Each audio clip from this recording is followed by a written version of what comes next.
इस सेना आलोक जी, ने आलोक जब जी। मोदी जी जन्म नहीं हुआ था आपका, आलोक जी। तब भी लड़ाइयां जीती। हाँ, आलोक जी, लेकिन मैं ये इसी कह पे आ रहा देना था कि हमने तो केवल आलोक जी, मैं इसी पे आ रहा था। बुलेट सुनिए ना प्रूफ सर, जैकेट सवाल तो खरीद सुन ली लीजिए है और सर। अब इसलिए जीत गए। सर मैं सुनिए ना, समझता हूं ये पहला अतिशयोक्ति पहला है। आपने कमेंट किया पूरा गुजरात 4-4.5 इलेक्शन मिनट का, में मैंने कोई टोका टाकी नहीं की थी। लेकिन अब सर मेरा भी अधिकार है पूछने का, केवल उनसे नहीं, आपसे भी पूछने का अधिकार है मुझे।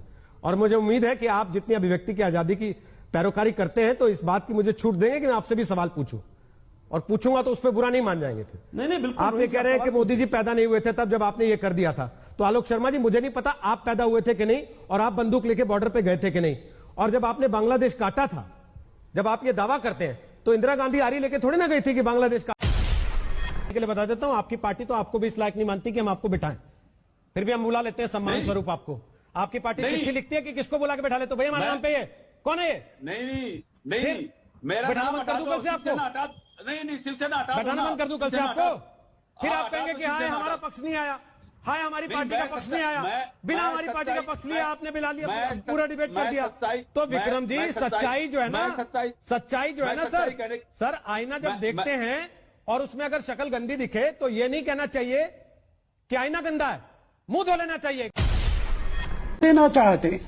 और रोहित साहब, माफ करना, आप एंकर हैं, लेकिन मुझे महसूस होता है कि एक एंकर भी होना चाहिए, क्योंकि आपके मुकाबले में मुझे संबित पात्रा ज्यादा सॉफ्ट नजर आते। तो सर संबित पात्रा आप नहीं हूं ना कहते मैं, पर्दा मत डालो। राशिद साहब हिंदू संबित पात्रा मुसलमान नहीं हूं ना सर मैं। आशुतोष, क्या देश में बोलने की आजादी नहीं है? आप अक्सर ये बात लिखते हैं, तो आज बोल के बताइए कि बोलने की आजादी नहीं है या नहीं? आप टीवी एक पे ऐसा सवाल कर रहे हैं जिस सवाल का जवाब आपको खुद पता है और मुझे भी उसको उस सवाल का जवाब मैं पता तो है। आपसे पूछ रहा हूं। देखिए, कई मैं तो मानता हूं चीजें है, हैं और मैं बोल रहा हूं। उन चीजों को समझने की जरूरत है। और वो इसलिए समझने की जरूरत है कि मैं कई बार दोहरा चुका हूं, आज की तारीख में हिंदुस्तान का मीडिया स्वतंत्र नहीं है। किसी भी टीवी चैनल के इक्का दुक्का को छोड़ दीजिए, ऐसी कोई हिम्मत नहीं, ऐसी कोई हैसियत नहीं जो देश के प्रधानमंत्री, मतलब जब आप अन्ना का प्रचार कर रहे थे टीवी पे बैठ के, टीवी में काम करते हुए, तब स्वतंत्र था मीडिया। मुझे इसीलिए कह रहा हूं, मुझे बोलने दीजिए, उसके बाद आप सवाल करिए। सर नहीं, ये तो गलत बात। सवाल अब आप मेरे ऊपर आरोप लगाएंगे तो मैं बोलूंगा नहीं क्या सर? और फिर आप कहेंगे कि अभिव्यक्ति की आजादी के झंडा बरदार आप हैं। आप 2 दिन सवाल पूछेंगे, आप तीसरे दिन आप आज तो दिक्कत क्या है ना, नहीं, हर चीज में आप लोग गली नुक्कड़ चौराहे की तरह चुनौती देने पे आ जाते हैं।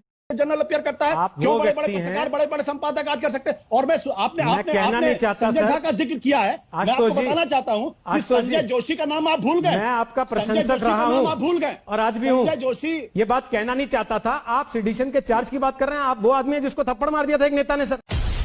आशुतोष जी, उद्धव ठाकरे ने प्रेस कॉन्फ्रेंस किया, वो चाहते तो 4 लाइन बोलकर इस पूरे मामले को, उनकी जो शाम की मुलाकात तय थी राज्यपाल के साथ कंगना रनौत की, डिफ्यूज कर सकते थे, लेकिन उन्होंने नहीं किया। वो क्यों करते हैं? उन्होंने साफ तौर पर इस पूरे मुद्दे को कोई तवज्जो देने की कोशिश नहीं की। और मुझे लगता है कि उद्धव ठाकरे अपनी जगह पर, उनकी अपनी पॉलिटिक्स सोसाइटी सूट करता है। लेकिन अभी मैं बीजेपी के प्रवक्ता की बातों को सुन रहा था, 30 साल पुराने अपने दोस्त के बारे में जिस कटु भाषा का इस्तेमाल किया गया है वो अच्छा है। ये इस बात को दर्शाता है कि आप अपने दोस्तों के साथ और भाइयों के साथ किस तरीके से आपका बर्ताव होता है अगर आपके रिश्ते ठीक नहीं होते हैं। मैं खाली इतना ही याद दिलाना चाहता हूं कि ये वही शिवसेना है जिसने उत्तर प्रदेश के और बिहार के लोगों को पीछे लात मारने लगे थे। लेकिन अब मैं आपसे 1-2 सवाल करना चाहता हूं। आप कह रहे हैं चुनाव आयोग से यहां से अपील करना चाहते हैं, आप स्वतंत्र हैं, आप जाके चुनाव आयोग से शिकायत कर दीजिए, करना भी चाहिए अगर आपको ऐसा लगता है तो। लेकिन आपने 2 बड़ी बातें कही। आपने कहा वो लड़का आतंकवादी था जो आ गया ये कहने के लिए कि ये देश हिंदुओं के हिसाब से चलेगा। सर, अकबरुद्दीन ओवैसी के मुंह से सबसे पहले ऐसे बयान निकले थे। आपकी हिम्मत है आप अकबरुद्दीन ओवैसी को यहां बैठ के आतंकवादी कह दें, जो ये बोलता है कि 15 मिनट के लिए पुलिस हटा दो, हम दिखाएंगे मुसलमान क्या कर सकता है इस देश का। देखिए, उसके लिए आप पैरवी करते हैं कोर्ट में जाके। आप बोलिए पहले अकबरुद्दीन को आतंकवादी। रोहित जी, आप अकबरुद्दीन को आतंकवादी बोल सकते हैं? सुनिए, पहली चीज सुनिए, पहले सवाल का जवाब दीजिए। अकबरुद्दीन को आतंकवादी बोल सकते हैं आप? हिम्मत है आपकी? या बोलिए कि अकबरुद्दीन प्रेम के संदेश देते हैं? हैदराबाद में सरेंडर किया, अकबरुद्दीन प्रेम, सर सरेंडर क्यों किया आप सबको मालूम नहीं है क्या?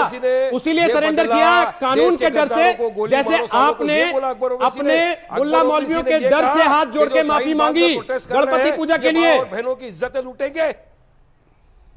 अकबरुद्दीन माफी आतंकवादी मांगने है? का सवाल ये नहीं था। सुनिए, उसके ऊपर कभी 1 घंटे की बहस अगर करेंगे, 1 घंटे मैं नहीं सर, समझाऊंगा। आप मैं वर्षों 1 से घंटे भागते की आए हैं बहस उससे। करूंगा, आपको आज समझाऊंगा, आप ये उस कह रहे हैं पे जो लड़का बोल केस रहा चल था है, कि ये योगी देश पे हिंदुओं के चलाओ, हिसाब से चलेगा, वो योगी पे आतंकवादी चलाओ है, ना। तो मैं आपको चैलेंज कर रहा आप योगी पे हूं, केस बोलिए चलाओ। अकबरुद्दीन आतंकवादी मैं है कि नहीं? बोलता हूं, जो ये बोल रहा था कि बोल 15 रहा मिनट के लिए था, पुलिस जो हटा दो, आतंकवादी है। फिर हम बताते हैं हम क्या हैं। बोलिए, अकबर ओवैसी ने कोई ऐसा हिम्मत भाषण है नहीं आपकी? दिया जो आतंकवाद की पैरवी तरफ करते हैं आप इशारा कोर्ट में करता जाके है। उसकी? अकबर ओवैसी ने कोई ऐसा भाषण नहीं दिया। अच्छा, जो कोई ऐसा आतंकवाद की भाषण ही तरफ नहीं दिया। इशारा करता हो। अकबर ओवैसी ने सिर्फ इतना कहा था जिसकी वजह से आज केस चल रहा है। इस पे केस चलाओ, योगी पे केस चलाओ, भाई ना कीजिए कंप्लेंट जाके, कौन रोक रहा है? मैंने तो पहले कहा जाइए शिकायत कीजिए, लेकिन क्या अकबरुद्दीन को आतंकवादी कहने की हिम्मत है? बोल रहे हो ना, तो आप बोलिए, आपके माध्यम से कि केस चलाओ सब पे।